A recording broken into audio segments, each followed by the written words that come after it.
Thank you. Thank you very, very much. Ladies and gentlemen, for the last several weeks, the people of South Carolina have had an opportunity to hear and compare. And tonight, the Democratic voters of South Carolina have rendered a significant verdict.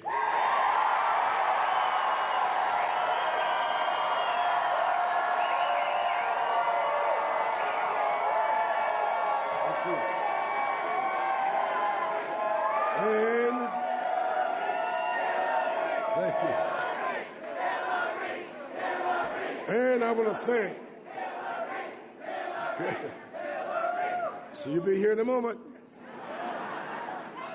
And I want to thank each and every one of you for all the work that you've done to make this evening possible.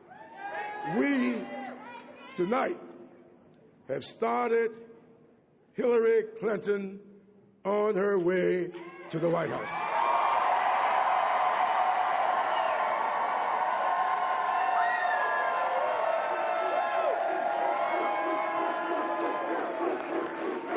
The people of South Carolina have said that if you work hard, if you build the resume, if you remain true to your own principles, if you remain loyal to the administration that got this economy out of the ditch,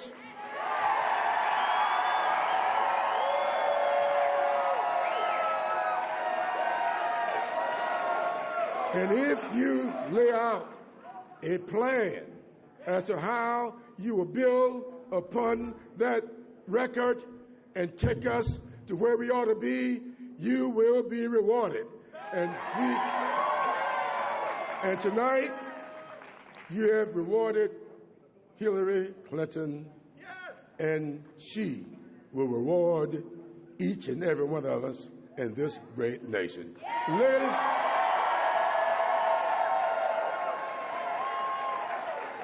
you all didn't come to hear me, so let me present to you now the next President of these United States, Hillary Clinton.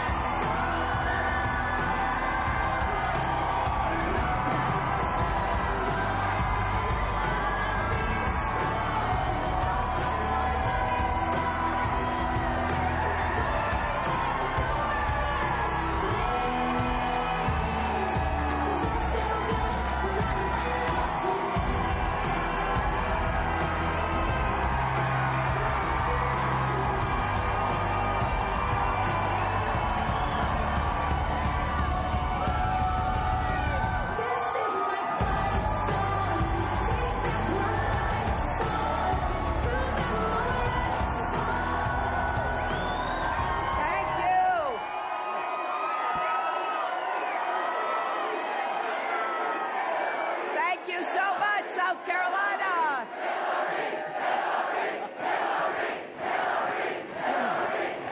Thank you. Thank you.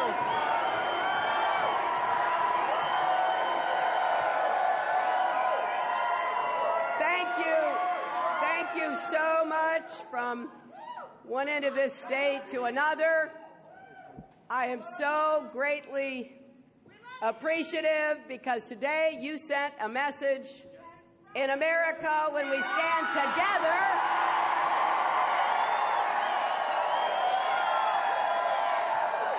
When we stand together, there is no barrier too big to break. We've now gone through 4 early states, and I want to congratulate Senator Sanders on running a great race. And tomorrow, this campaign goes national.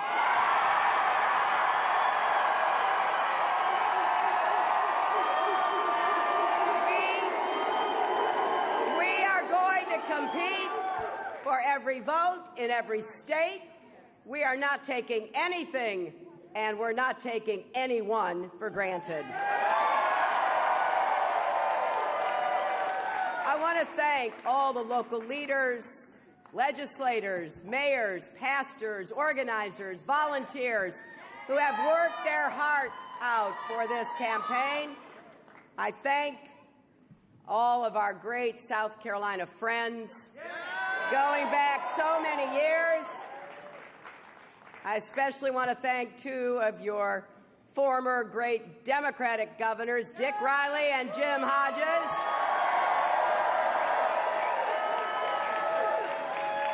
And I especially want to thank your champion, your statesman in Congress, Jim Clyburn.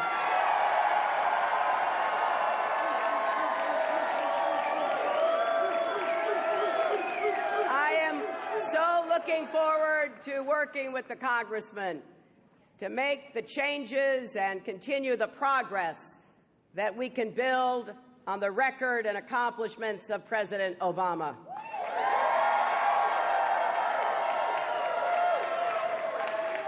And to the almost 850,000 people who have contributed what they could, most giving less than $100, I thank each and every one of you. Now, every day since Iowa, more and more of you have stepped up. Today, grassroots donors are powering this campaign.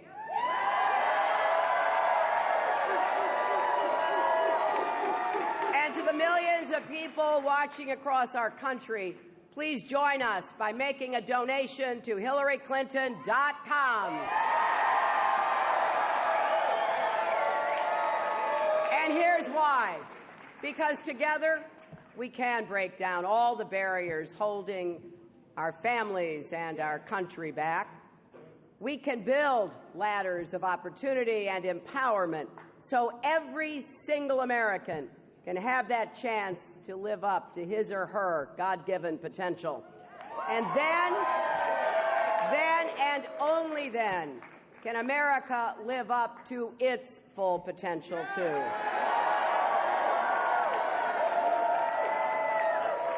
This campaign and this victory tonight is for the parents and teachers in rural South Carolina.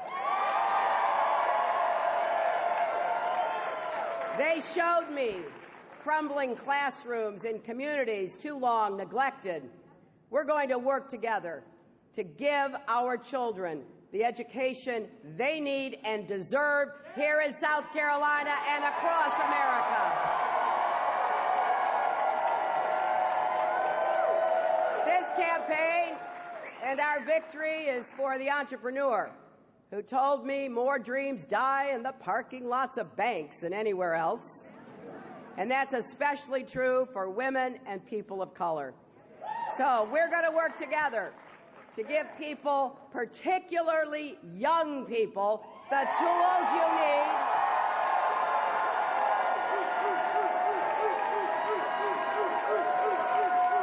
to start that small business you've been dreaming of. And this campaign and our victory is for the Reverend, a presiding elder of the AME Church, who looked at all the violence and division in our country and asked me the other night, how are we ever going to strengthen the bonds of family and community again? Well, we're going to start by working together with more love and kindness in our hearts and more respect for each other, even when we disagree.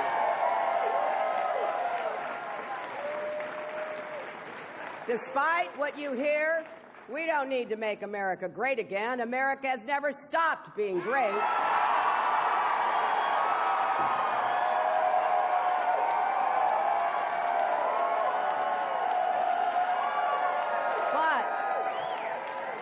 But we do need to make America whole again. Instead of building walls, we need to be tearing down barriers. We need to show by everything we do that we really are in this together. Today, too many people at the top, too many corporations have forgotten this basic truth about what makes America great. prescription drug companies that increase the price of drugs for no reason than greed, and then double and triple bills of folks overnight.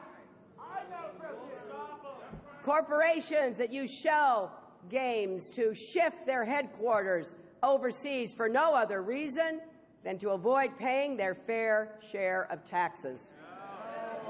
Companies like Johnson Controls, an auto parts company in Wisconsin that we taxpayers helped to save with the auto rescue in 2008.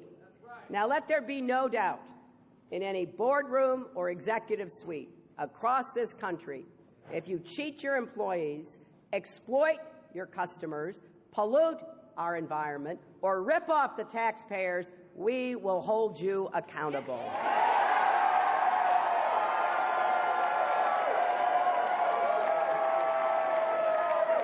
If you turn your back on America, you'll pay a price. But if you do the right thing, if you invest in your workers and in your country's future, then we will stand with you. Now, together we have to break down all the barriers, not just some. It's important that Wall Street never threaten Main Street again. No bank can be too big to fail, and no executive too powerful to jail.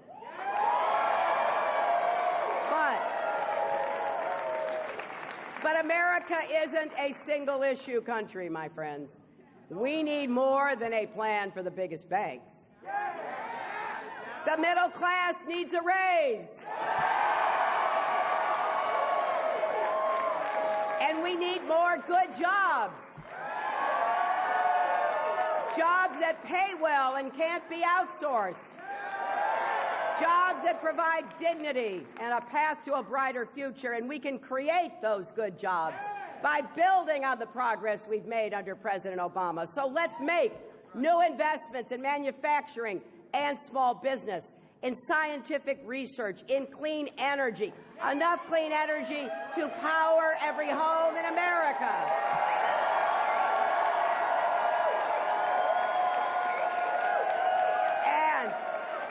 Don't let anybody tell you we can't make things in America. I know we can, and I know we will. Let's break down the barriers that keep people on the sidelines of our economy, especially women.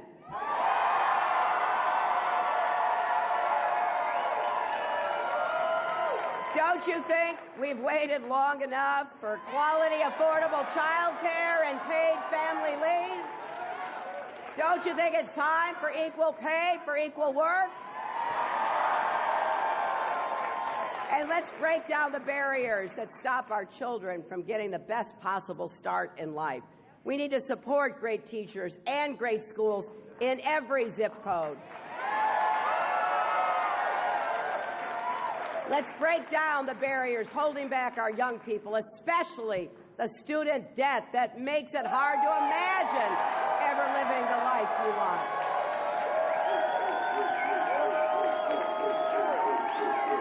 And we are going to give special support to our historically black colleges and universities, which play a vital role in this state and across our country. Now, breaking down all the barriers means we also have to face the reality of systemic racism that more than a half a century after Rosa Parks sat and Dr. King marched and John Lewis bled, still plays a significant role in determining who gets ahead in America and who gets left behind. We have to invest in communities of color, reform our broken criminal justice and immigration systems. We have to guarantee opportunity, dignity, and justice for every American. And tonight, I want to pay tribute to 5 extraordinary women who crisscrossed this state with me and for me. 5 mothers brought together by tragedy,